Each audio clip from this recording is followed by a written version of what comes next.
प्राचीन धर्म है। इस धर्म में भगवान ऋषभनाथ से भगवान महावीर तक 24 तीर्थंकर हुए। इन सभी तीर्थंकरों का संदेश था अहिंसा परमो धर्म, अर्थात प्राणी मात्र की रक्षा करो, स्वयं जियो और जीने दो। अहिंसा और सत्य का पालन करने से ही प्रत्येक मनुष्य सुखी रह सकता है। इन तीर्थंकरों की प्राणी मात्र को एक और बड़ी देन है, नवकार मंत्र। इस मंत्र को पढ़ने, सुनने और मनन करने से प्रत्येक प्राणी को सर्व प्रकार का लाभ होता है। कहते हैं कि यह नवकार मंत्र अग्नि से जलते हुए नाग नागिन को सुनाया गया, जिसे सुनकर नाग नागिन को स्वर्ग में धर्मेंद्र पद्मावती नाम से देव योनि मिली। आज तक यह महामंत्र जैन समाज तक ही सीमित था। आज इस फिल्म के माध्यम से आम जनता तक पहुंचाने का प्रयत्न किया गया है, जिससे जैनों की तरह सभी लोग इस महामंत्र से लाभ उठाएं और सुखी जीवन व्यतीत कर सकें। इस फिल्म की कहानी जैन इतिहास से ली गई है। यह जैन समाज में सर्वाधिक लोकप्रिय है। उज्जैन नगर में राजा पहुपाल राज्य करते थे। उनके 2 पुत्रियां थीं, बड़ी सुर सुंदरी, छोटी मैना सुंदरी। बड़ी पुत्री ने अपने पिता के कहने पर वर पसंद किया, जिस पर राजा ने उसी वर के साथ उसका विवाह कर दिया। परंतु कुछ समय बाद जब राजा ने छोटी पुत्री से वर पसंद करने के लिए कहा, तो भाग्यवादी मैना सुंदरी ने इसको धर्म विरुद्ध मानते हुए आज्ञा का पालन करने से इनकार कर दिया। इस पर राजा ने आवेश में आकर उसका विवाह एक कोढ़ी से कर दिया। वास्तव में यह कोढ़ी था चंपापुर का राजा श्रीपाल। भाग्य पर विश्वास रखने वाली मैना सुंदरी ने किस तरह पति सेवा और धर्म पर अटल विश्वास के साथ पति की सेवा की, कोढ़ दूर किया और फिर से राजा बनाया। यह है इस फिल्म की कथा वस्तु, जो आप पर्दे पर देखेंगे, मनोरंजन के साथ धर्म लाभ भी उठाएंगे।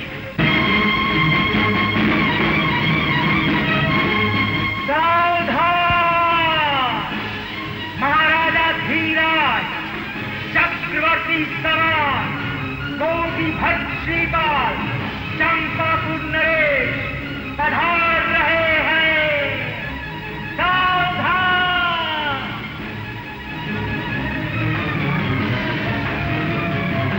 चंपापुर नरेश की, चंपापुर नरेश की, चंपापुर नरेश की, चंपापुर नरेश की, चंपापुर नरेश की, चंपापुर नरेश की। महाराज, कुछ निवेदन करना चाहता हूँ। अवश्य अवश्य। राजाओं के राज हैं, सबके सर ताज हैं, कोटि भट लखी सभी मन हर सायो है। धर्म ध्यान नित करें, प्रजा का हित करें, पुण्य का प्रताप देखो चहु और छायो है। ब्राह्मण जन मान धरे, विद्या का दान करें, सभी वर्ण मन माही आदर अति पायो है। व्यापारी व्यापार कर, धन के भंडार भरे, सत्य को ही धर्म जान कर्म अपनायो है। क्षत्रिय से वीर हैं, शक्ति में गंभीर हैं, बल को अपार देख शत्रु घबरायो है। चौथा वर्ण सेवा का, आदर को मेवा भरे, जनहित भाव ताके हृदय में समायो है। वर्षा निज समय आए, सभी जन मन भाए, खेतों माही अन्न देखो सुखद लहरायो है। रोग मरी दूर रहे, रोग किसी घर न रहे, घर घर हित दी सभी ने जलायो है। शेर बकरी संग जीव, एक घाट पानी की, पशुओं के मन में भी अहिंसा भाव आयो है। श्रीपाल राज करें, प्रजा जय जयकार करें, जाको यश ध्वज आज विश्व में लहरायो है। महाराज की, राजकवि की, महाराज की। महामंत्री जी, राजकवि जो कह रहे हैं, क्या वो सत्य है? हाँ महाराज, राजकवि जी सत्य ही कह रहे हैं। हम भी यही चाहते हैं, राजकवि की कविता कल्पना न बनकर साकार बने, हमारी प्रजा सदैव हर प्रकार से सुखी रहे। महाराज, आपके पुण्य प्रताप से आपकी प्रजा सर्व प्रकार से सुखी और संपन्न है। महाराज की जय हो। क्या समाचार है? नगर के कुछ नागरिक आपके दर्शन करने की आज्ञा चाहते हैं, उन्हें आदर सहित लाया जाए। महामंत्री, आज से हमारा आदेश है, प्रजा बिना किसी आज्ञा के हमसे मिल सकती है। जो आज्ञा महाराज। महाराज की जय हो। क्या कष्ट है आपको? दुहाई है महाराज, दुहाई है, दुहाई है महाराज, दुहाई है, दुहाई है महाराज, दुहाई है। दुहाई? कैसी दुहाई? यदि आपको किसने कष्ट दिया हो तो शीघ्र बताइए। महाराज, राज्य में कोढ़ फैल रहा है। क्या? दिन पर दिन बढ़ते ही जा रहा है। महाराज, कोई उपचार सफल नहीं हो रहा। कोढ़? हमारे राज्य में कोढ़? ये हम क्या सुन रहे हैं? महामंत्री जी, राज्य में डोंडी पिटवा दी जाए, सभी वैध पौड़ियों की देखभाल करें और उसमें जो भी व्यय होगा राजकोष से दिया जाएगा। जो आज्ञा महाराज। आप निश्चिंत रहिए, हम शीघ्र ही इस रोग से अपनी प्रजा को मुक्त कराएंगे।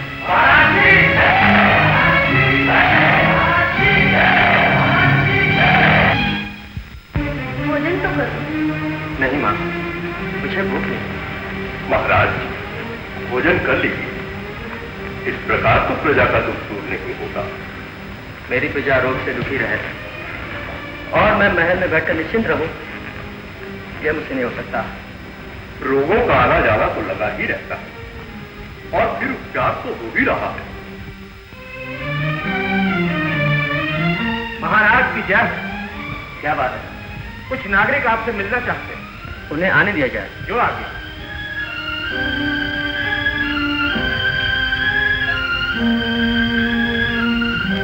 महाराज की जय हो। कहिए, आप लोग क्या कहना चाहते हैं? महाराज, आपने आश्वासन दिया था कि रोग का उपचार किया जाएगा, परंतु अभी तक राज की तरफ से कोई उपाय नहीं किया है। रोग दिन पर दिन बढ़ता ही जा रहा है महाराज। महाराज, छूत का रोग होने के कारण कोई वैद्य उपचार करने को तैयार नहीं है। हाँ मंत्री, ये बात मुझे पहले क्यों नहीं बताई गई? क्षमा कीजिए महाराज, मैं स्वयं भी अनभिज्ञ था। आप निश्चिंत रहिए, रोगियों की देखभाल करने के लिए हम स्वयं आएंगे। महाराज की जय हो। ठहरो बेटा, स्वयं जाने के बजाय कर्मचारियों को भेजो। नहीं माँ, आप मुझे उन पर विश्वास नहीं रहा।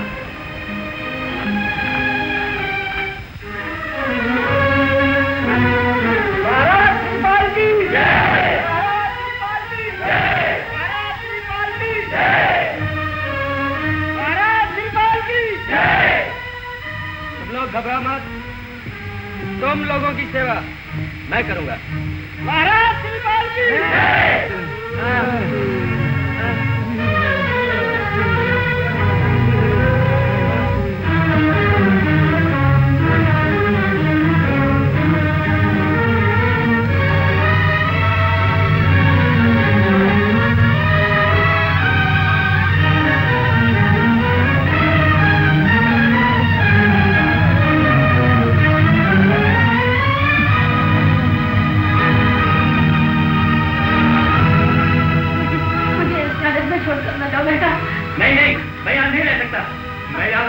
तो मुझे भी कौन निकल आएगा?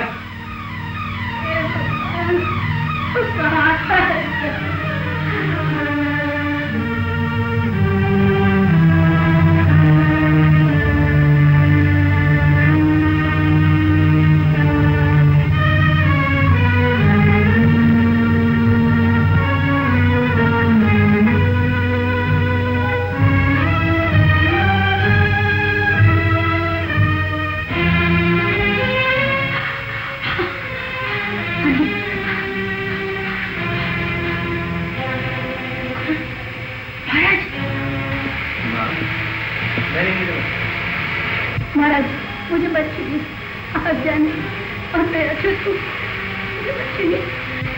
माँ, भगवान महावीर के समोचन में छूत अछूत का कोई नहीं भेद होता। अब मैं तो राजा हूँ, मेरे लिए चलो हम समान। नहीं नहीं, आपको भी कोड़ लग जाएगा। माँ की सेवा करते हुए पुत्र को कोड़ लग जाए, ये तो उसकी सौभाग्य है। बेटा, मेरी आयु भी लग जाए।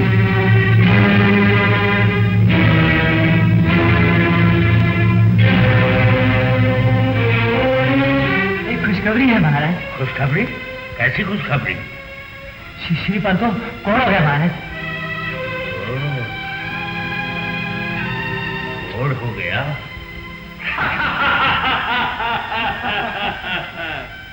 आखिर प्रजा भक्ति अपना रंग ले ही आई। श्रीपाल को कोड़ हो गया। बेटा, मैंने तो तुझे पहले ही मना किया था कि तू कोड़ियों में मत जा, परंतु तूने मेरी बात नहीं मानी। अब मैं क्या करूं? माँ, इस प्रकार दुखी होने से कोई लाभ नहीं। प्रजा का रोग दूर होने का उपाय होना ही चाहिए। महाराज जय हो। आइए महामंत्री जी, क्या समाचार है? महाराज, राज्य में कोढ़ियों की संख्या दिन प्रतिदिन बढ़ती जा रही है। और क्या? रुक क्यों गए? आगे कहीं ना। महाराज, आपको बड़े दुख के साथ बताना पड़ रहा है। क्या?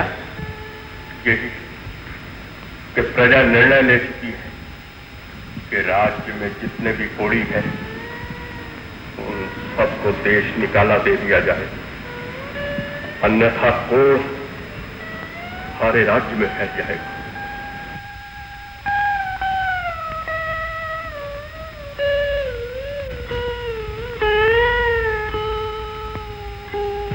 ठीक है, इसके अतिरिक्त कोई उपाय नहीं। मंत्री जी, ढोंडी पिटवा दी जाए कि राज्य में जितने भी कोड़ी हैं वे सब सूर्यास्त होने से पहले ये देश छोड़ते हैं। जो आज्ञा महाराज।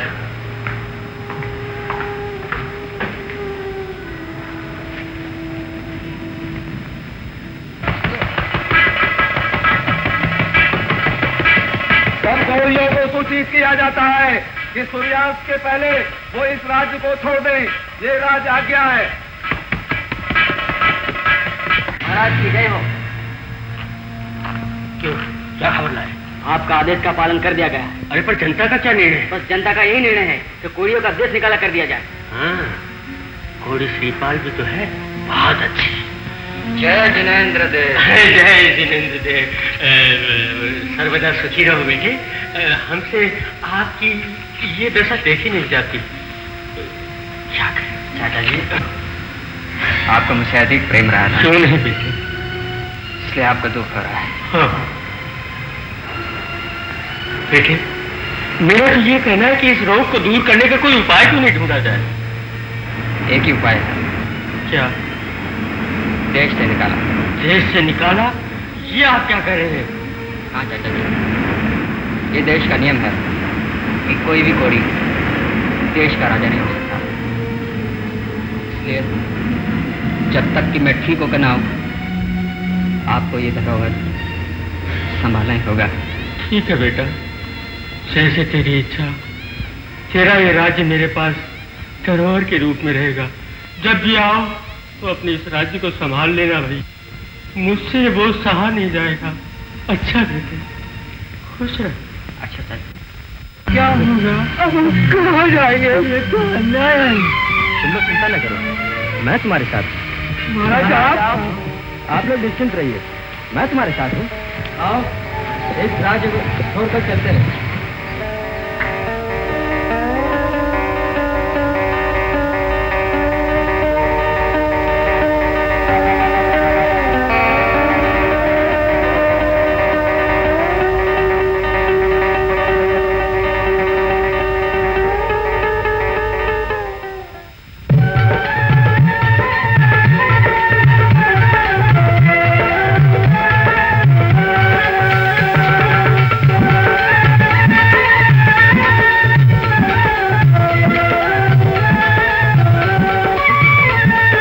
दुख से घबराओ नहीं मेरे साथी, दुख से घबराओ नहीं मेरे साथी। ये जीवन में मानव का श्रृंगार है, ये जीवन में मानव का श्रृंगार है। दुख में व्यसन प्रमाद भरे, दुख पापों से करता खबरदार है, दुख पापों से करता खबरदार है।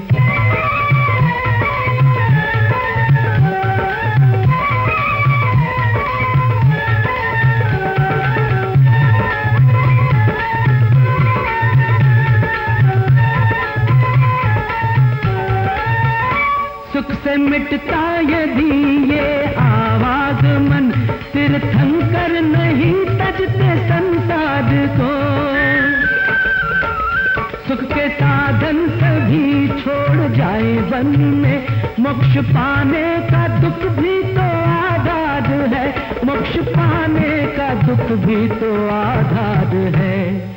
दुख से घबराओ नाही मेरे साथी, ये जीवन में मानव का श्रृंगार है, ये जीवन में मानव का श्रृंगार है।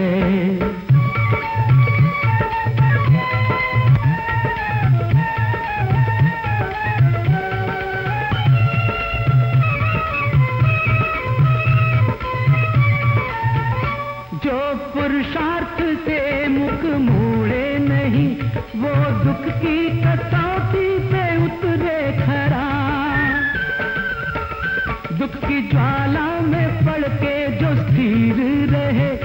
पाने का सच्चा वो हकदार है, सुख पाने का सच्चा वो हकदार है। दुख से घबराओ नाही मेरे साथी, ये जीवन में मानव का श्रृंगार है, ये जीवन में मानव का श्रृंगार है।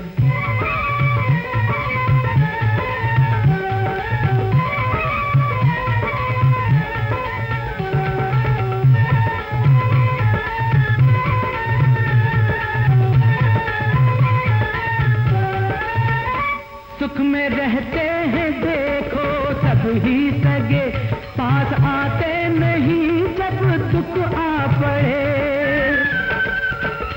तुम देखो परख कर दुख में इन्हें, साहस धर्म मित्र और नाद है, साहस धर्म मित्र और नाद है।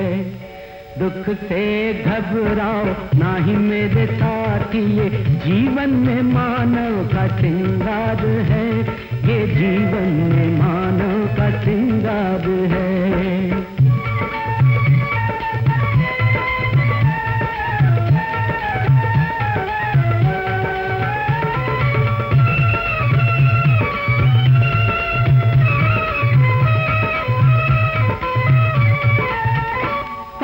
कर्मों का होता है जब जब उदय, भोगना दुख पड़ता है उसी समय। ये ऋषि और मुनि कहते आए तभी, अच्छा कर्म करो सबको हितकार है, अच्छा कर्म करो सबको हितकार है। दुख से घबराओ नाही मेरे साथी, ये जीवन में मानव का श्रृंगार है, ये जीवन में मानव का श्रृंगार है। सुख में व्यसन प्रमाद भरे, दुख पापों से करता खबरदार है, दुख पापों से करता खबरदार है।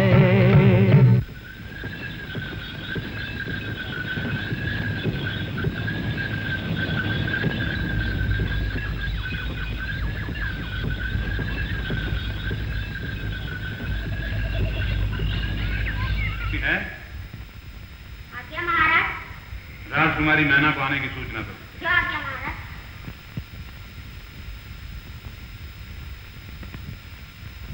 मैना सुंदरी विवाह के योग्य हो गई, मुझे उसकी बहुत चिंता है। चिंता का विषय तो है ही महारानी, हम भी इस शुभ कार्य से शीघ्र ही निश्चिंत होना चाहते हैं। तो महाराज ने कोई राजकुमार पसंद किया है? हमने महामंत्री को राजकुमारों के चित्र मंगवाने के लिए कहा है, चित्रों के आने पर ही निर्णय किया जाएगा। महाराज की जय हो। आइए महामंत्री, हम आपको याद ही कर रहे थे, आसन ग्रहण कीजिए। जो आज्ञा महाराज। महामंत्री, हमने आपसे राजकुमारों के चित्र मंगवाने के लिए कहा था।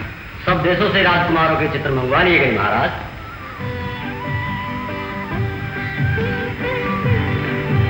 लो, हमारी बेटी मैना भी आ गई। अब हम निर्णय इसकी पसंद पर छोड़ते हैं।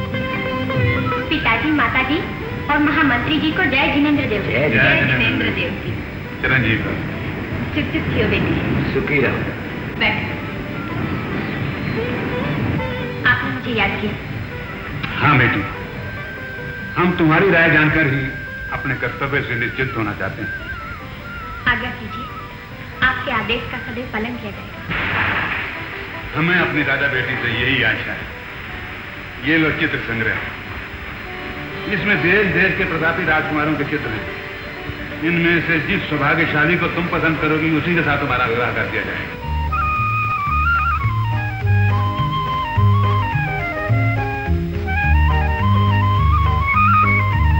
मैंने बेटी, इसमें लज्जा की क्या बात है? इन चित्रों को देख लो। अपनी पसंद हमें नहीं बताना चाहती तो अपनी माताजी को बता देना। ले लो बेटी, संकोच न करो। अपनी इच्छा अनुसार किसी भी राजकुमार को पसंद करके हमें चिंता व्यक्त करो। माताजी, खत और वर पसंद करने का अधिकार केवल माता पिता को ही होता है। संतान का कर्तव्य है केवल आदेश का पालन करना। मैना बेटी, हमारी इच्छा है जिस तरह तुम्हारी बड़ी बहन का विवाह उसकी पसंद पर किया गया, उसी तरह हम तुम्हारा विवाह तुम्हारी पसंद पर करना चाहते हैं। हम अपनी बेटी को आदेश देते हैं, आज्ञा का पालन हो। पिताजी, मैं इस आदेश का पालन करने में असमर्थ हूँ। विवाह के संबंध में मैं आपके निर्णय का पालन करूंगी। ये तुम्हारे जीवन का प्रश्न है।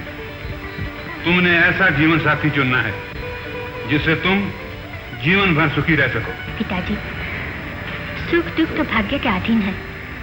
अच्छा घर और वर देखकर माता पिता विवाह कर देते हैं, आगे उसका भाग्य। आगे शब्द निर्बल के लिए एक बहाना है, हमारे लिए नहीं।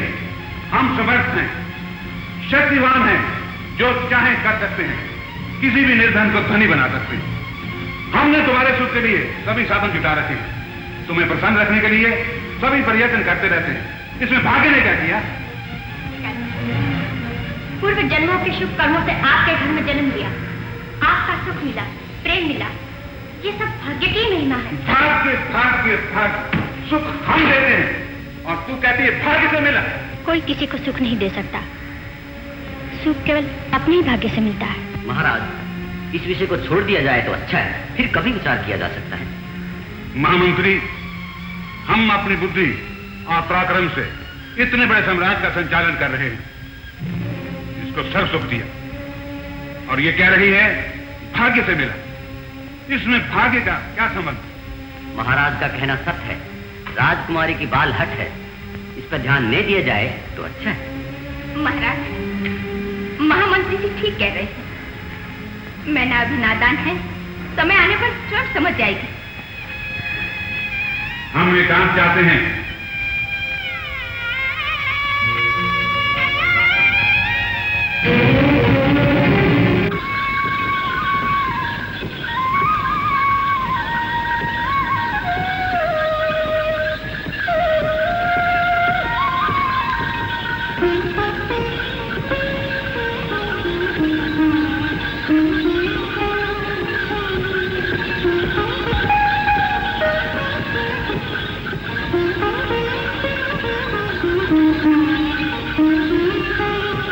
महाराज, उज्जैन की सीमा आ गई। आज्ञा हो तो हम यही विश्राम करेंगे, जैसे आप लोगों की इच्छा।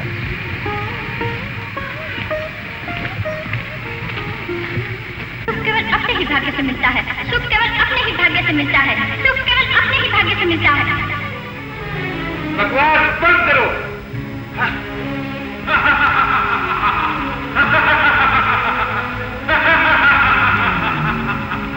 बंद करो ये आवाज। कौन हो तुम?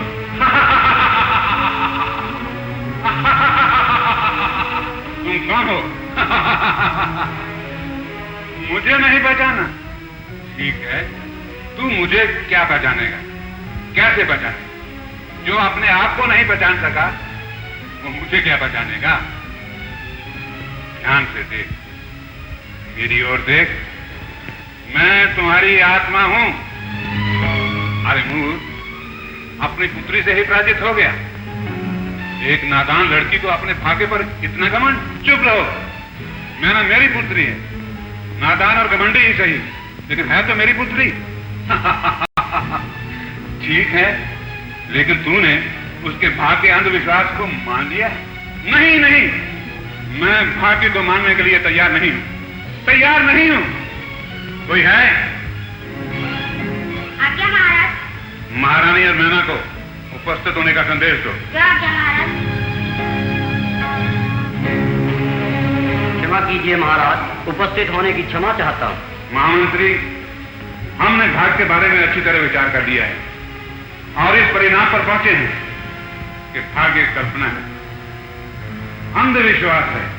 इस उलझन को छोड़कर महाराज चिंता रहित हो जाइए। आज्ञा महाराज, पुनः कैसे स्मरण किया? महारानी, मैना से कहो कि वो भाग्य के अंधविश्वास को छोड़कर बल और बुद्धि में विश्वास करे।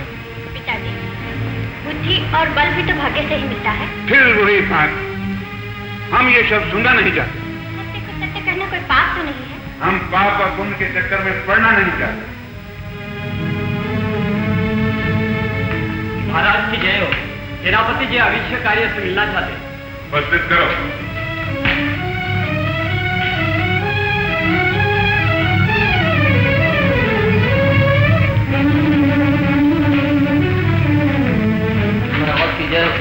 कहो क्या समाचार है? ये पुरुष कौन है? महाराज ये कुर्जियों का नेता है। इसने अपने साथियों सहित नगर में घुस आया है। रात मना करने पर मानने को तैयार नहीं। नगर में छूट का रोग फैलने का डर है महाराज। सेनापति इनको यहाँ से ले जाओ। इनके शरीर में से दुर्गंध आ रही है। साथियों सहित राज सीमा से बाहर कर दो। ठहरो, हमें कुछ निश्चय करना है। मैना, अगर हम तुम्हारा विवाह इस कोड़ी से कर दें तो क्या ये भाग का चमत्कार माना जाएगा? अवश्य पिताजी, यदि मेरे भाग्य में यही लिखा है तो इसे कोई नहीं टाल सकता। इसमें हमारा दोष तो नहीं माना जाएगा ना? दोष तो भाग्य का ही होगा। फल तो कर्मानुसार ही मिलता है। नादान लड़की, जिद छोड़ दे वरना जीवन भर पछताना पड़ेगा। क्रोध छोड़कर शांति से विचार कर लीजिए। हम इस विवाद में तुम्हारा मत नहीं जानना चाहते महारानी। महाराज, मैं एक माँ हूँ। आपकी बातें सुनकर मेरा कलेजा फटा जा रहा है। मुझमें ज्यादा सहन करने की शक्ति नहीं है।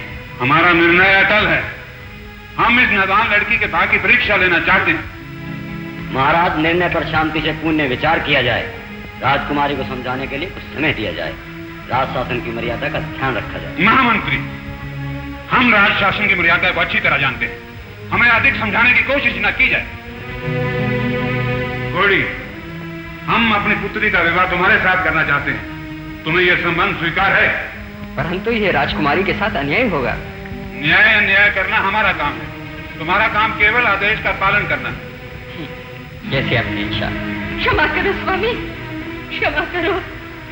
मेरी बेटी नादान है, उस पर दया कीजिए। महारानी, ये हमारा अंतिम आदेश है। हमारे निर्णय को चुनौती न देकर हमारे सामने से हट जाओ। माता जी, होनी को कोई नहीं टाल सकता। आप चिंता न कीजिए। महाराज, अवेश में कार्य करने से एक दिन पछताना पड़ता है। वह दिन हमारे जीवन में कभी नहीं आए। लेकिन न्याय करना तो राजा का परम धर्म है। हम अन्याय नहीं कर रहे, भाग की परीक्षा ले रहे। परीक्षा? और वो भी अपनी बेटी की? बेटी की नहीं, एक अंधविश्वासी की। परंतु प्रजा क्या कहेगी? राज आज्ञा की पालन करना ही प्रजा का धर्म है। सेनापति, इस घोड़ी को साथियों सहित पुराने किले में ठहराया जाए। हर प्रकार की सुविधा दी जाए। सेनापति, आज्ञा का पालन हो। क्यों महाराज? महारानी, मैना को ले जाओ, विवाह की तैयारी करो। महामंत्री, विवाह का प्रबंध किया जाए। हम आज ही मैना का विवाह इसी कोड़ी के साथ करेंगे।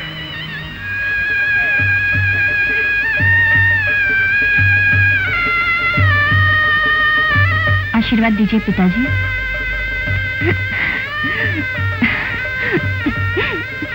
मेरी बेटी।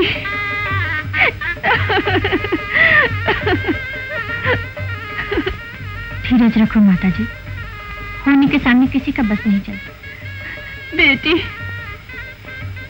मेरी तो सुख शांति सदा के लिए विदा हो रही है। ऐसा न कहो माता जी। शुभ कर्म का उदय होने पर आप सबके दर्शन के लिए अवश्य आओगे। अब मुझे प्रसन्नता से विदा करो। जाओ बेटी, भगवान तुम्हारी रक्षा करे।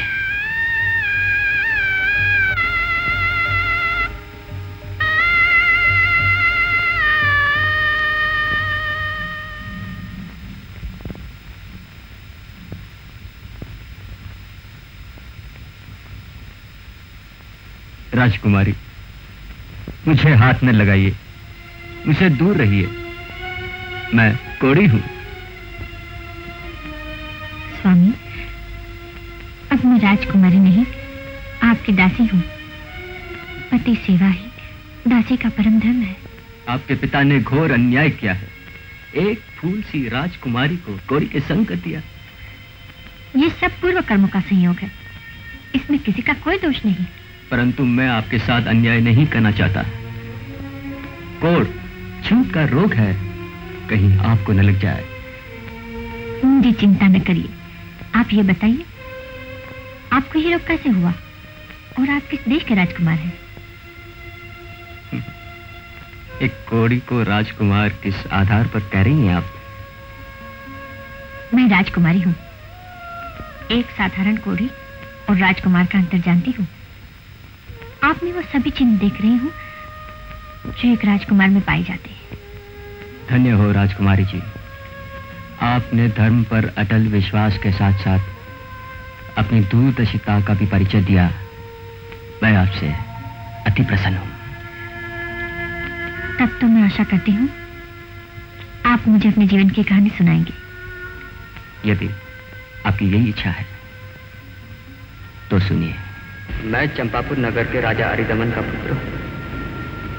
मेरे पिता के स्वर्गवास के बाद मैं राजा बना।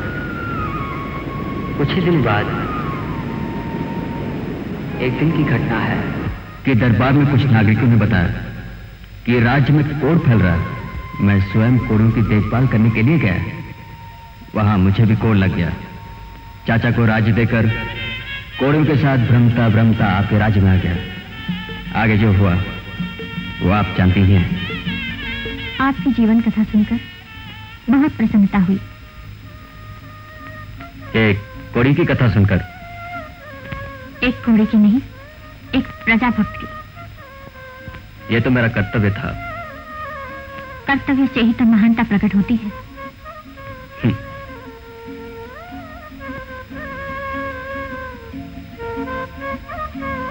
अच्छा ये तो बताइए, कोढ़ दूर होने के क्या क्या उपचार किए? कितने ही उपचार किए, परंतु कोई भी औषधि सफल ना हुई। तब तो धर्म नाम की औषधि प्रयोग में लाइए। क्या मतलब?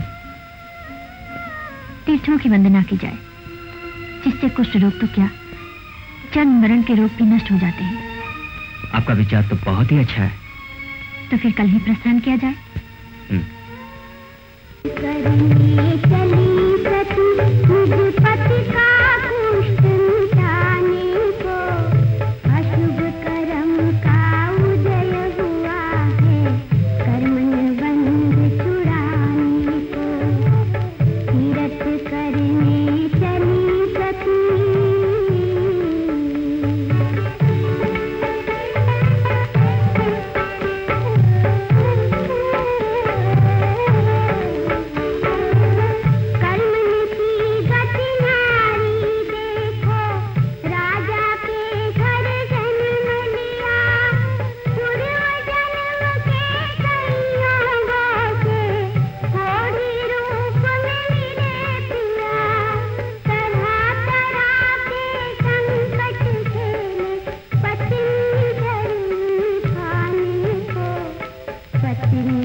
तीरथ करने चली सती निज पति का दुष्ट मिटाने को, अशुभ कर्म का उदय हुआ है कर्म बंध छुड़ाने को, तीरथ करने चली सती।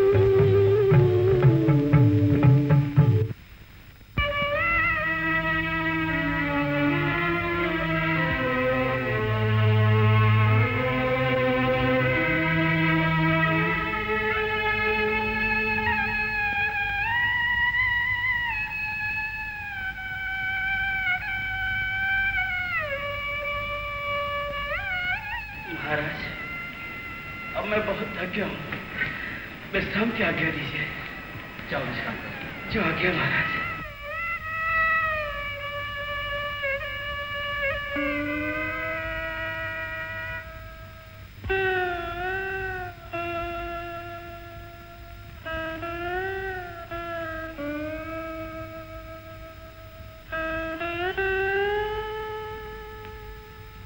राजकुमारी, ये अंतिम तीर्थ है ना?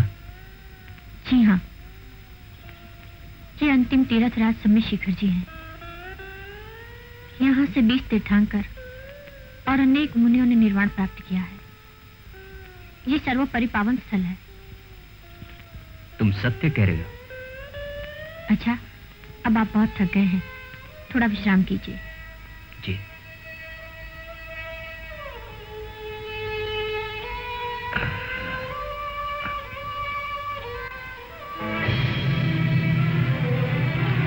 क्या बात है महारानी, आज बहुत चिंतित दिखाई देती हो। चिंतित? आज आपको ध्यान आया है मेरी चिंता का?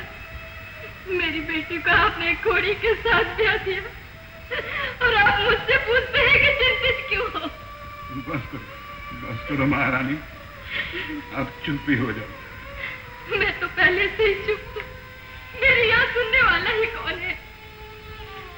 तुम नहीं जानती महारानी कि हमारे मन की दशा क्या हो रही है। जब से मैना गई है हमारा सुख चैन छिन गया है। आप मैना का समाचार तो मंगाइए, वो किस अवस्था में है? महाराज की जय हो। महारानी जी, राजकुमारी अपने पति को लेकर तीर्थ यात्रा को गई है। तीर्थ यात्रा?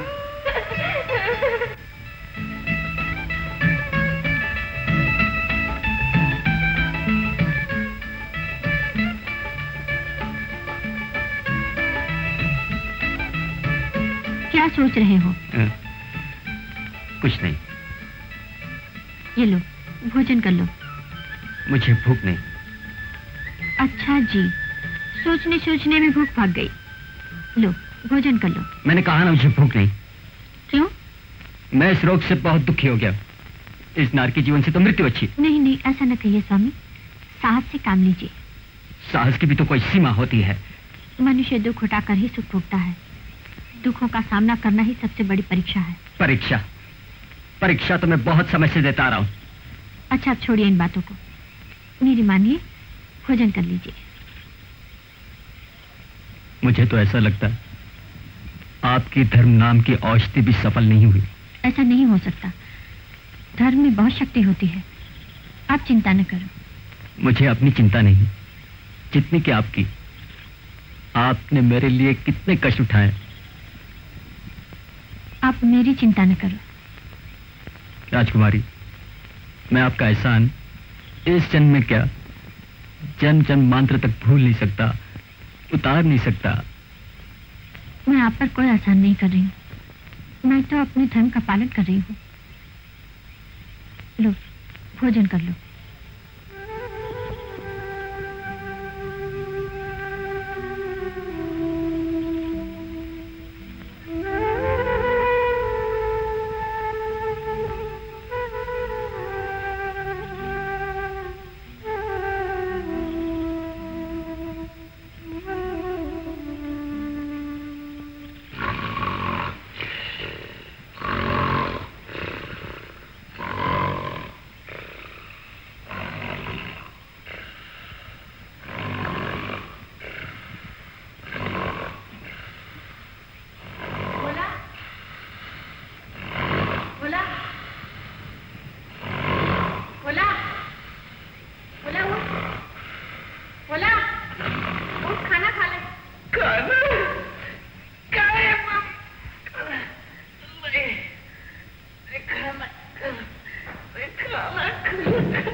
राजकुमारी, क्या सोच रही हो? कुछ नहीं। कुछ तो सोच विचार हो रहा है यहाँ एकांत में, बताओ ना। सोच रही थी पिताजी को भाग्य का चमत्कार दिखाया जाए। वो कैसे? आपको पिताजी के पास ले जाकर ये दिखाना चाहती हूँ कि यही वो कोढ़ी हैं जिनके साथ आपने मेरा विवाह किया था। अवश्य, उनको भी भाग्य पर विश्वास दिला जाए। महाराज की जय हो। राजकुमारी मैना सुंदरी जी पधार रही हैं। हमारी बेटी मैना। जय जिनेंद्र देखिए माता जी। चुप चुप क्यों? बेटी, ये पुरुष कौन है? पिताजी, ये वही कोढ़ी है जिनके साथ आपने मेरा विवाह किया था, चंपापुर के युवराज। चंपापुर के युवराज? ये हम क्या सुन रहे हैं? पिताजी, मैंने विवाह के समय ही कहा था कि शुभ कर्मों का उदय होने पर आपके दर्शन करूंगी। लेकिन बेटी, ये कोढ़ कैसे ठीक हुआ? माता जी, सिद्ध चक्र के विधान से इनका और इनके साथियों का कोढ़ ठीक हुआ। धन्य हो बेटी, तुम भाग्य की परीक्षा में सफल हुई। हमें क्षमा करना, हमसे आवेश में बहुत बड़ा अनर्थ हो गया था। ऐसा न कहिए पिताजी, ये सब पूर्व जन्मों का संयोग है, इसमें आपका कोई दोष नहीं। बेटी, हम कुंवर जी के संबंध में जानना चाहते हैं। अवश्य अवश्य, मैं इनके संबंध में आपको परिचय कराती हूँ। ये है इनकी पूर्व कथा। हम आपके संबंध में सुनकर बहुत प्रसन्न हैं। ये हमारा सौभाग्य है, हमारी बेटी को आप जैसे योग्य बने। ये सब आपका आशीर्वाद। महाराज, राजमाता आपको ढूंढती ढूंढती यहाँ तक हाथ पहुंची। बेटा, माता जी, आप? जय जिनेंद्र देवी। सुखी रहो बेटा। जय जिनेंद्र देवी माता जी। सुखी रहो बेटा। ये कौन है बेटा? माँ, ये यहाँ की राजकुमारी है, आपकी पुत्रवधू। पुत्रवधू? सदा समृद्धि रहो, सदा सुखी रहो।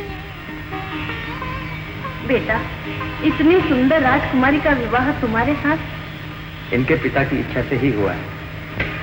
अब आप बताइए, राजे का क्या समाचार है? चाचा जी कैसे हैं? बेटा, वो राज पाकर व्यसन में इतना अंधा हो गया है कि प्रजा के सुख का ध्यान जरा भी नहीं रहा। अनेक कर लगाकर वो प्रजा को सता रहा है। मुझसे प्रजा का कष्ट देखा नहीं गया। तेरी याद में बेचैन रहती थी। तुझे देखने को जी चाहा, इसलिए ढूंढते ढूंढते यहाँ तक आ पहुंचा। दुष्ट पापी मेरी उस प्रजा को दुख दे रहा है जिसके लिए मैंने अपना राज्य छोड़ा। उनसे अपना राज्य वापस मांग लिया जाए। वो इतने आसानी से राज्य वापस देने वाला नहीं। आप चिंता न करें, मैं अपने बाहुबल से अपना राज्य लूंगा। बापू, ये कौन है? बेटा, ये हमारे महाराजा के दामाद हैं। तभी तो इतना आकर के चलते हैं। ये हमारे महाराजा के दामाद हैं। ये हमारे महाराजा के दामाद हैं। ये हमारे महाराजा के दामाद हैं।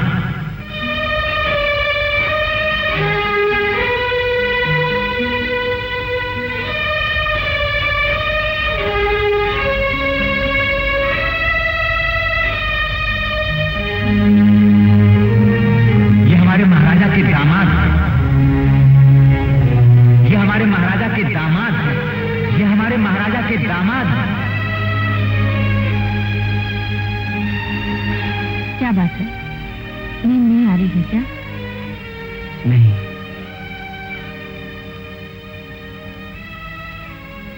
बताओ ना, कैसे चिंतित हो? मुझसे कोई भूल हो गई क्या? नहीं, ऐसी कोई बात नहीं। कुछ तो है। अपने हृदय की बात बताने से दुख कम हो जाता है।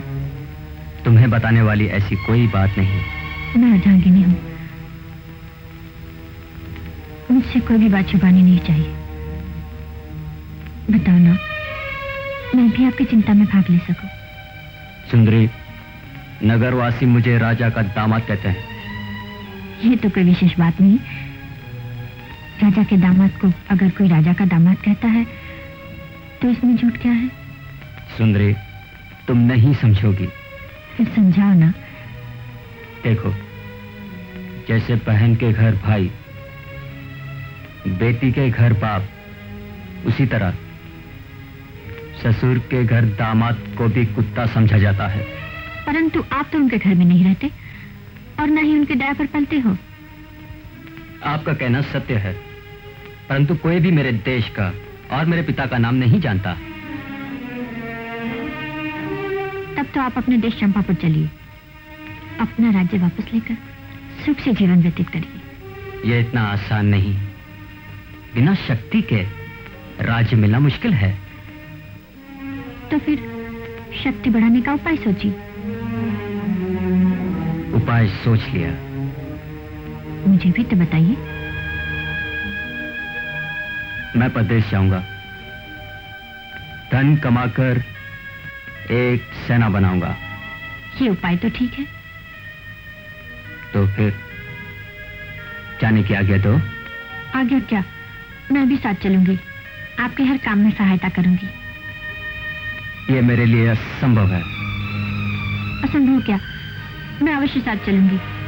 देखो, अभी तक ये निश्चय नहीं हुआ कि कहाँ ठहरना है, क्या करना है और कहाँ जाना है।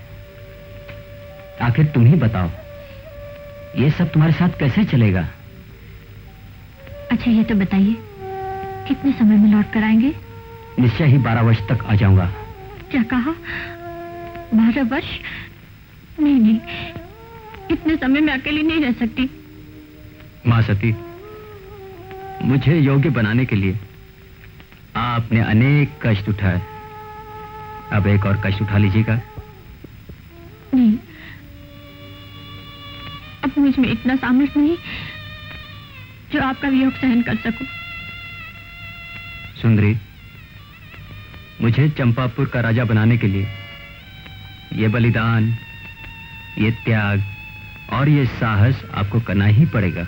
अच्छा तो एक वचन दीजिए, 12 वर्ष अष्टमी के दिन अवश्य आ जाएंगे।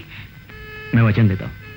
इतना याद रखना, अगर इतने समय में नहीं आए तो मैं घर छोड़कर साथी बन जाऊंगी। विश्वास रखिए, मैं वचन देता हूँ। ये क्षत्रिय के वचन है। मौजी, तुम इस समय यहाँ? परदेश जाने की तैयारी कर रहा हूँ। क्या कहा? परदेश? हाँ, मैंने सब सुन लिया। आई समझ में? क्या सुन लिया? यही कि तुम परदेश जा रहे हो। ठीक है, मैं परदेश जा रहा हूँ। तुम यहाँ माताजी और राजकुमारी की देखभाल करना, ठीक है? नहीं, मैं तो सिर्फ तुम्हारी देखभाल करूंगा। आई समझ में? और तुम्हारे साथ ही परदेश चलूंगा, नहीं तो पूरे 12 बरस के लिए अनशन कर दूंगा। अच्छा भाई, तू जीता मैं हारा, चला मैं साथ। आई समझ में? और सुनो, कल सूर्य उदय होने से पहले निकलना। आई समझ में, आई समझ में, आई समझ में।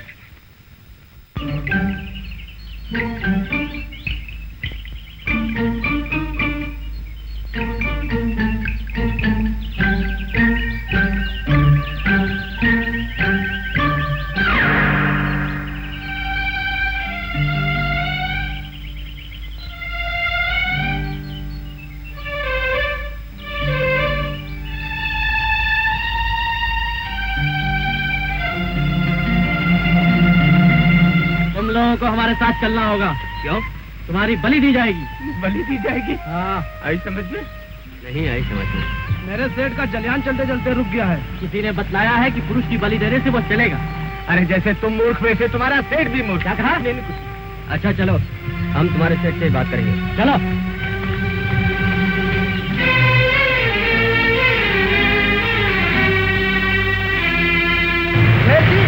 हमारे सेवक एक की जगह 2-2 पुरुषों को ला रहे हैं।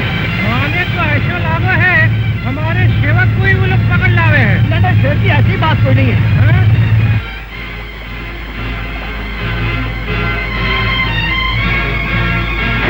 सेठ जी जोहार। मेरी भी जोहार सेठ जी। हाँ जोहार। सेवकों, इन दोनों की बलि चढ़ा दो। सेठ जी, क्या बलि देने से जलयान चलते हैं? फिर कैसे चलते हैं? शक्ति से। आई समझ में? तो फिर शक्ति से जलाकर दिखलाओ। हाँ हाँ दिखाओ।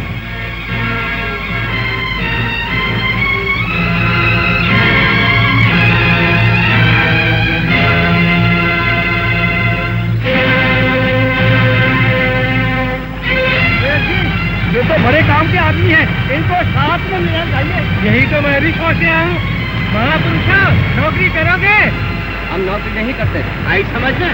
नौकरी नहीं करते तो फिर क्या करते? आप व्यापार करने जा रहे हैं ना? हाँ, व्यापार नहीं तो क्या छठ मारने जा रहे हैं? तब तो सेठ जी, व्यापार में जो लाभ होगा उसका 10वां भाग हमें दे देना। 10वां भाग? सेठ जी मान जाइए, उसमें भी लाभ रहेगा। तू कहता है तो मान लेता हूँ। अच्छा महापुरुष, सारी बातें मान ली। एक बात और है।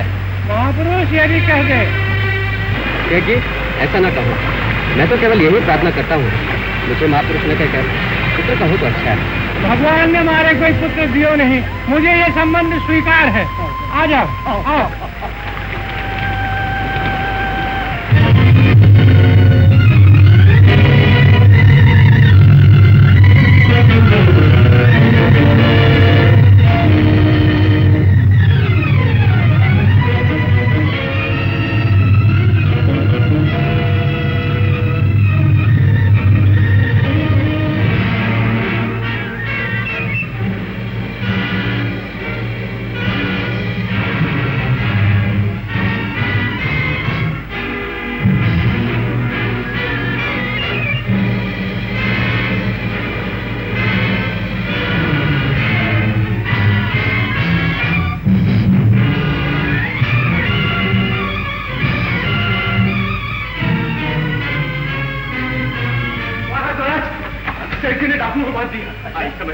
डाकू ने सेठ जी को बांध दिया और सारा माल लूट के ले जा रहे थे।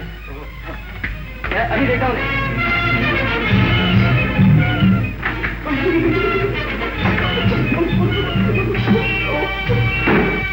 मुझे मत मारो, तुम्हारे पाँव पड़ता हूँ, मुझे मत मारो।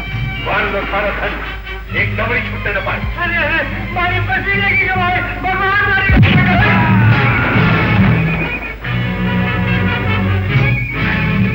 कौन है मच्छर? जा अभी बताता। अच्छा ये बात है।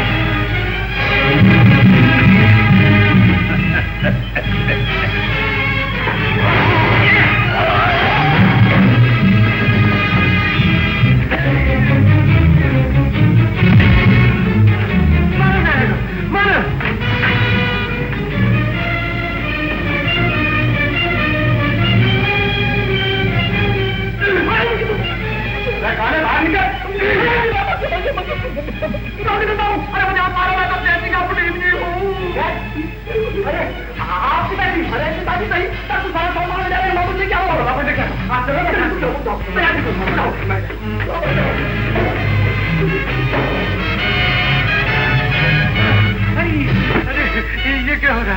अरे उठो।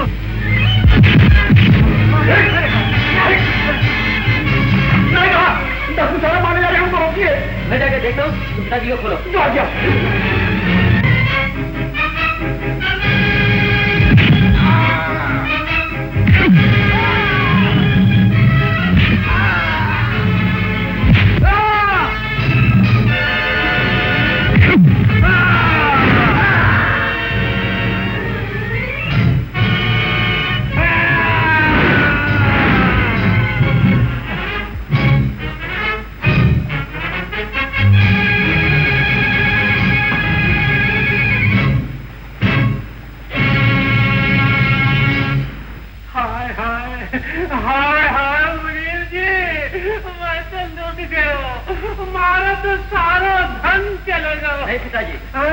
मैंने डाकू से सारा माल ले लिया। अच्छा। और उनके सरदार को भी पकड़ कर लाया हूँ। बोले इसे क्या दंड दिया जाए? क्या दिया? इसको इसी रस्सी से बांध के समुद्र में धकेल दो। इसका फटकार दो। नहीं मुझे क्षमा कर दो। मैं अब जीवन भर ऐसे काम कभी नहीं करूंगा। पिताजी ये अपनी करनी पर पछता रहा, इसे क्षमा कर दीजिए ना। जैसी तुम्हारी इच्छा। क्षमा कर दो, क्षमा कर दो। जाओ, मैं क्षमा कर दूँ। धन्यवाद। जाओ, जीवन में अच्छा मनुष्य बनने का प्रयत्न करना।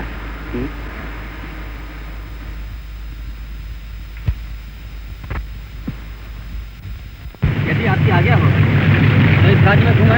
हाँ अवश्य घूमा, परंतु शीघ्र लौटना, आज ही हमें प्रस्थान करना है। आई समझ मैं भी ये तो आप जानते ही हैं कि हमारी राजकुमारी ने प्रतिज्ञा की है कि जो कोई पुरुष इस जैन मंदिर के द्वार को खोलेगा, राजकुमारी उसको वरमाला पहनाएंगे। देश देश से शूरवीर और योद्धा आए और अपनी शक्ति का परीक्षण करें, परंतु इस द्वैकुलित द्वार को खोलने में सभी असफल रहे। हमें आशा है कि आज कोई शूरवीर अवश्य सफल हो।